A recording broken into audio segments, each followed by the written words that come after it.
سے نسبت پا جائے اس میں معجزے پیدا ہو جائیں. اور اتنا خوبصورت شے میں نے علم کی ڈیفینیشن میں نہیں دیکھا.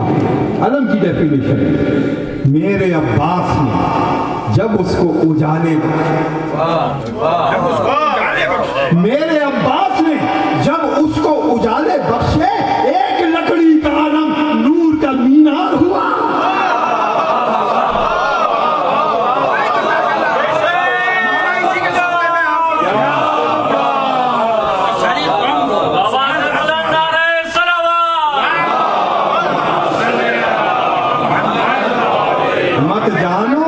مت جانو ان کو صرف کپڑا اور لکڑیاں اور میٹل کا پنجہ اگر نسبت پا جائے. دیکھیے اس مقام پر ایک تسلسل آ رہا ہے. حضرت عباس علیہ السلام کے علم کے پنجے کی میر انیس تعریف فرما رہے ہیں. علم کے پنجے کی گھوڑے کی وہ شکو وہ شوکت سوار کی.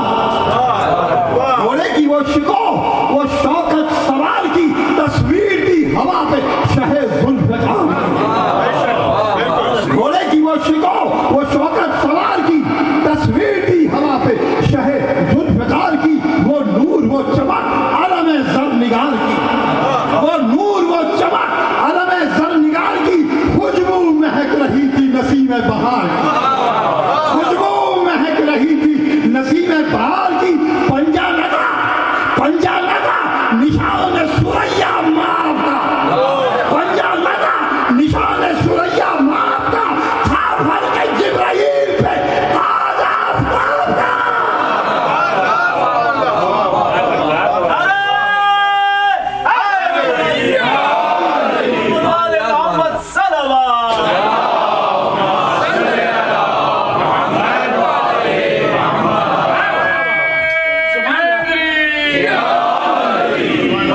میرے عباس نے جب اس کو اجالے بخشے ایک لکڑی کا علم نور کا مینار ہوا.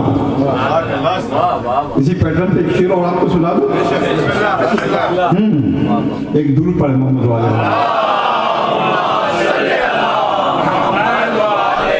اور باقی یہ شعر بھی سجدے گاہ کے اوپر شاعر کی لوجک کی نسبت سے بے مثال شعر ہے. جیسے میں نے علم کا شعر بنایا سجدے گاہ کی فلسفی کے اوپر. ابو تراب سجدے گاہ بھی مٹی ہے نا. ابو تراب وسیلہ ہے اس سے ملنے کا. ابو تراب وسیلہ ہے اس سے ملنے کا. میان سجدہ جبھی تو تراب رکھتے ہیں.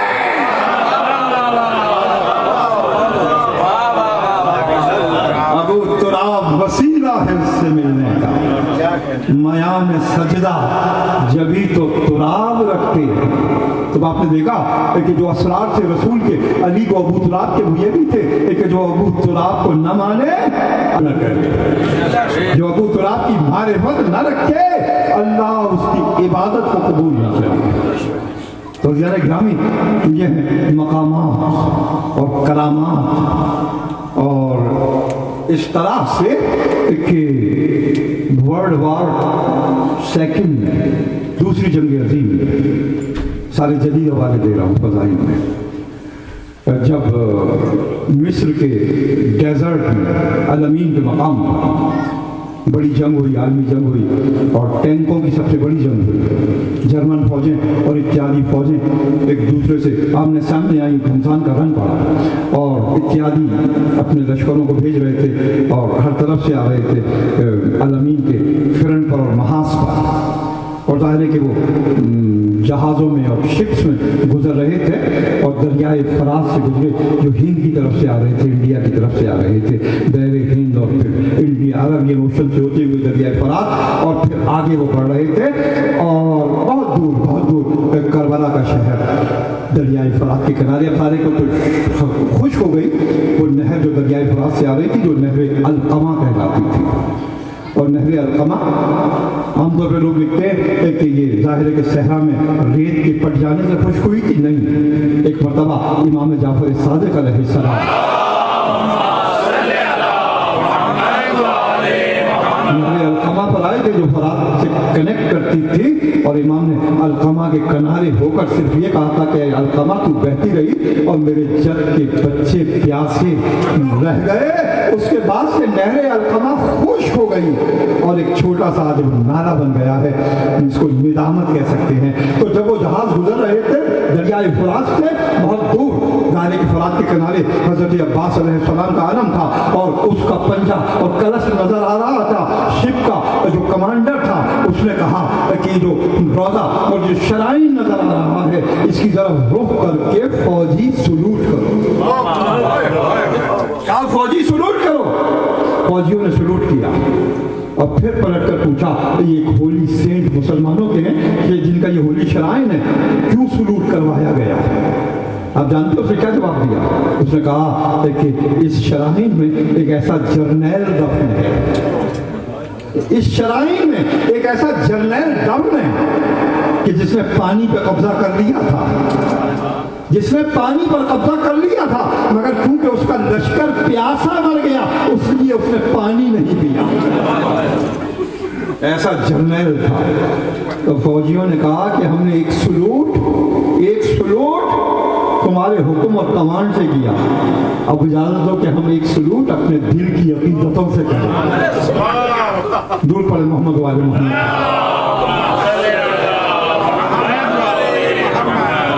ہم اپنی دل کی عقیدتوں سے کریں۔ عزیزان گرامی، دور پڑے محمد و آل محمد۔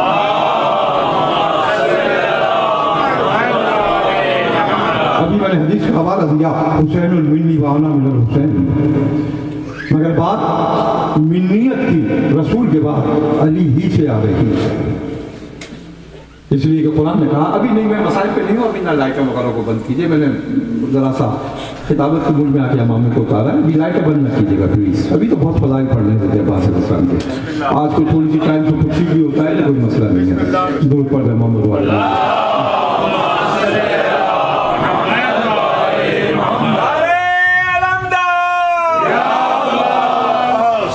ایک مرتبہ دور پڑھ رہے ہیں۔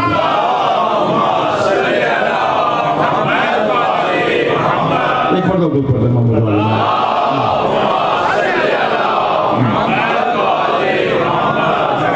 عزیزان گرامی، اس مقام پر ایک کہ قرآن نے بیان فرمایا حضرت ابراہیم علیہ السلام کی زبانی جو منیت کے حدیث ہے، اس کا قرآن کا روٹ کیا ہے؟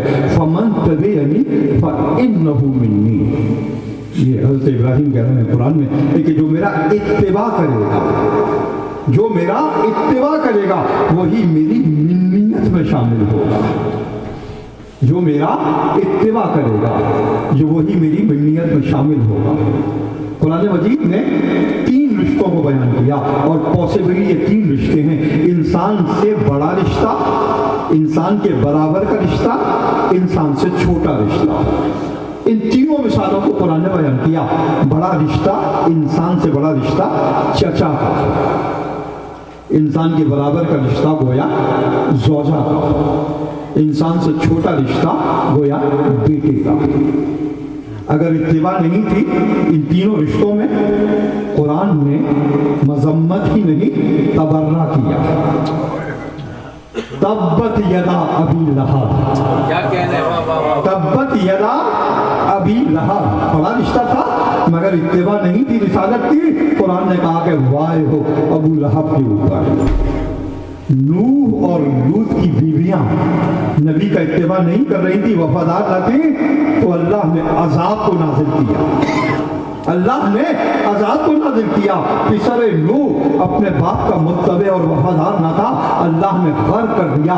قرآن نے تینوں ممکنہ رشتوں کی مثالوں کو بیان کیا: بڑا رشتہ، برابر کا رشتہ، چھوٹا رشتہ، کہ اگر رشتہ دار نبی سے وفادار نہ تھا، نبی کا متبع اتباع کرنے والا نہ تھا، اللہ نے اس کو عذاب میں داخل کر دیا۔ تو عزیزان گرامی، رشتے بتا کر کسی کو محض عزت نہ دو جب تک کہ اتباع ثابت نہ ہو۔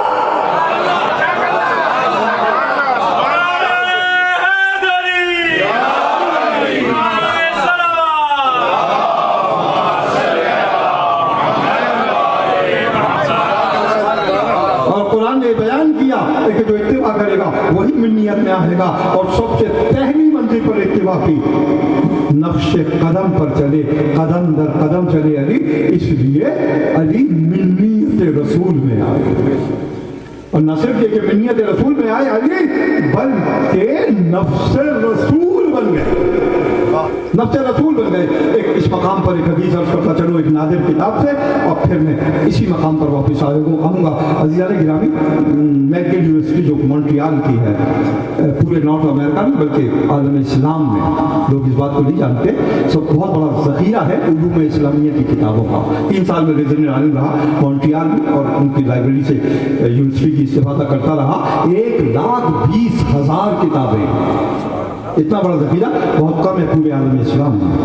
بہت ساری وہ کتابیں جن کے ریفرنس پاکستان میں دیکھا کرتا تھا، یہاں آ کر وہ کتابیں دیکھی، اور اسی میں ایک کتاب میں نے دیکھی نیشا پوری کی کتاب، قدیم 1000 سال پرانی، اور اس کا سبجیکٹ یہ تھا ما نزل فی القرآن فی شأن علی ابن ابی طالب، قرآن کا کتنا حصہ ہے جو علی کی شان میں نازل ہوا، قرآن کا کتنا حصہ ہے۔ وہ ایک آیت کو، آدھی آیت کو بیان کرتے ہیں کہ فلاں صحابی کی آیت میں شان میں، اور یہاں علماء کتابیں لکھ رہے ہیں کہ قرآن کا کتنا حصہ علی کی شان میں نازل ہوگا، علی کی شان میں نازل ہوگا۔ اور ایسی تقریباً 17 کتابیں ہیں، ایک نہیں 17 کتابیں ہیں۔ ان 17 کتابوں میں کچھ سروائیو کر رہی ہیں، کچھ ناپید ہو گئی ہیں، انویلیبل ہیں۔ 4 کتابیں میری نظروں سے گزری، اس میں یہ نیشا پوری کی کتاب ہے، اور اس نے حدیثوں کو بیان کیا۔ ایک امیر المومنین کی زبان سے ممبر کوفہ پر علی نے کہا، اصحاب موجود تھے، کہا اے لوگوں، اللہ نے قرآن کو 4 حصوں میں نازل کیا، اللہ نے قرآن کو 4 حصوں میں نازل کیا۔ 1/4 اس میں انبیاء کا ذکر کیا، 1/4 جس میں اللہ نے حلال و حرام، امر و نواہی کو بیان کیا، 1/4 جس میں اللہ نے جنت و دوزخ کا ذکر کیا، اور 1/4 جس میں اللہ نے ہم اہل بیت کا ذکر کیا۔ 1/4 رکن فینا، اور وہ 14 حصہ ہمارے لیے ہے۔ اور پھر ارشاد فرمایا وَهُوَ اشرف القرآن، اور وہ قرآن کا سب سے شرف والا حصہ ہے۔ اور دوسری روایت میں ہے امیر المومنین نے ارشاد فرمایا وَهُوَ کرائم القرآن، وہ حصہ، وہ آیات جو قرآن میں ہم اہل بیت کے لیے ہیں، وہ قرآن کی کریم آیتیں ہیں، وہ قرآن کی کریم آیتیں ہیں۔ اگر کوئی قرآن کی ان آیتوں کو پڑھے تو انبیاء کے بارے میں قرآن رہے گا، اگر کوئی جنت و دوزخ کی آیات کو پڑھے قرآن رہے گا، اگر کوئی حلال و حرام اور احکام کو پڑھے قرآن رہے گا، مگر ان آیات کی اگر تلاوت کرے جو آل محمد کی شان ہے، قرآن کریم بن جائے گا۔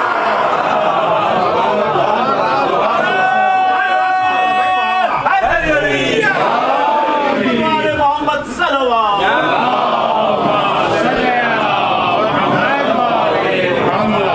قرآن کریم بن جائے گا۔ تو آپ نے جانا کہ قرآن کریم کے معنی کیا ہے؟ قرآن کا وہ حصہ جو علی کی شان کو بیان کر رہا ہے۔ تو علی کی عظمت ایک جملہ عرض کرنا چاہتا ہوں، دور پڑے محمد والے محمد۔ عزیزان گرامی، علی کی شان یہ ہے کہ قرآن کو بھی کریم بنا دیں۔ علی کی شان یہ ہے کہ قرآن کو کریم بنا دیں۔ تو ارشاد فرمایا قرآن میں کہ جو میرا اتباع کرے گا وہی میری منیت کا قرار پائے گا۔ تو اتباع رسالت میں سب سے پہلے علی آگے بڑھے، اس لیے رسول کے اتباع کی وجہ سے علی منیت رسول میں آ کر علی نہیں رہے۔ ایک عجیب جملہ عرض کر رہا ہوں، منیت رسول میں آ کر علی نہیں رہے، یا علی بن گئے۔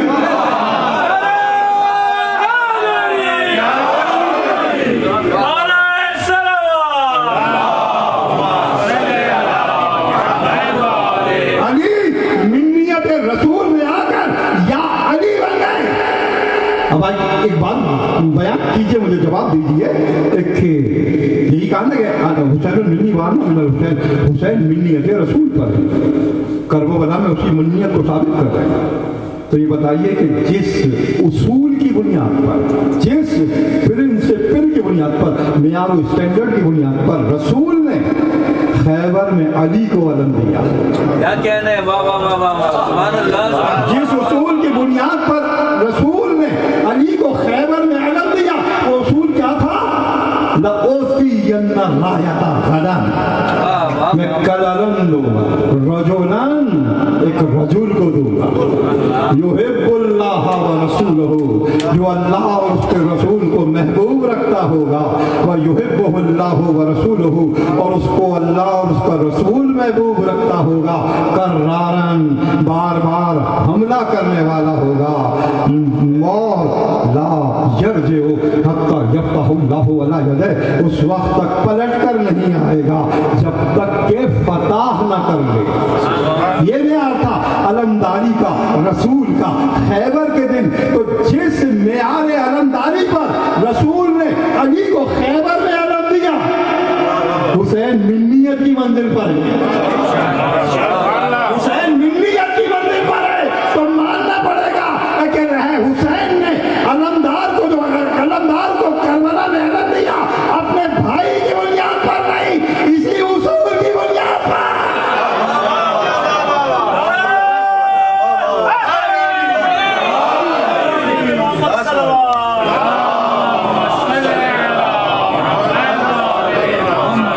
تو کربلا میں علم پا کر عباس کرار بھی بنے، رجل قرآن کے بنے، اللہ اور رسول کے محبوب بھی بنے، اور یہ اللہ اور رسول سے محبت کرنے والے بھی بنے۔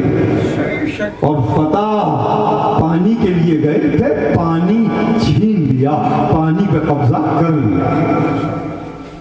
یہ ہے علمداری کا معیار۔ تو عزیزان گرامی، اتباع رسالت کی منزل پر، علی رسول کی اتباع کی منزل پر آ کر علی نہیں یا علی بنتے ہیں، اسی طرح سے عباس منیت رسول میں آ کر عباس نہیں یا عباس بن جاتے ہیں۔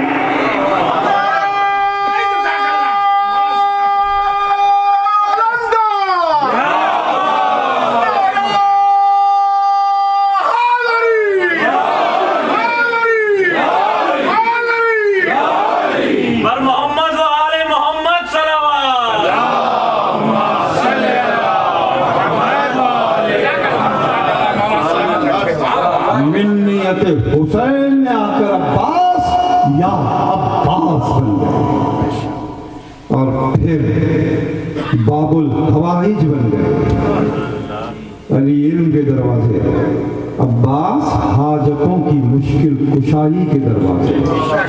7 شعبان، 2 روایتیں ہیں، ایک 4 شعبان کی بھی ہے، ظاہر ہے کہ حضرت عباس علیہ السلام کی ولادت کی، اور ایک 7 شعبان نہیں، 7 رجب ہے، 7 رجب بھی ایک روایت ہے، اور 7 رجب امام موسیٰ بن جعفر علیہ السلام کی بھی ولادت ہے۔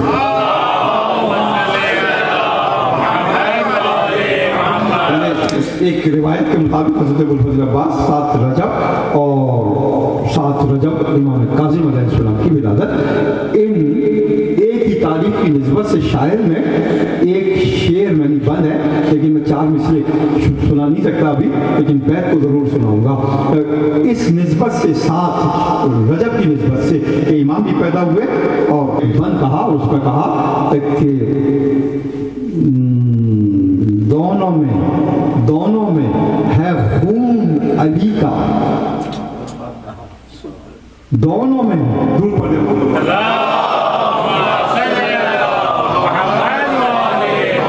دونوں میں ہے خون علی کا، دونوں میں ہے خون علی کا پیغمبر کی قسم، دونوں میں ہے خون علی کا پیغمبر کی قسم، دونوں ہے باب ہوائی گلے حیدر کی قسم۔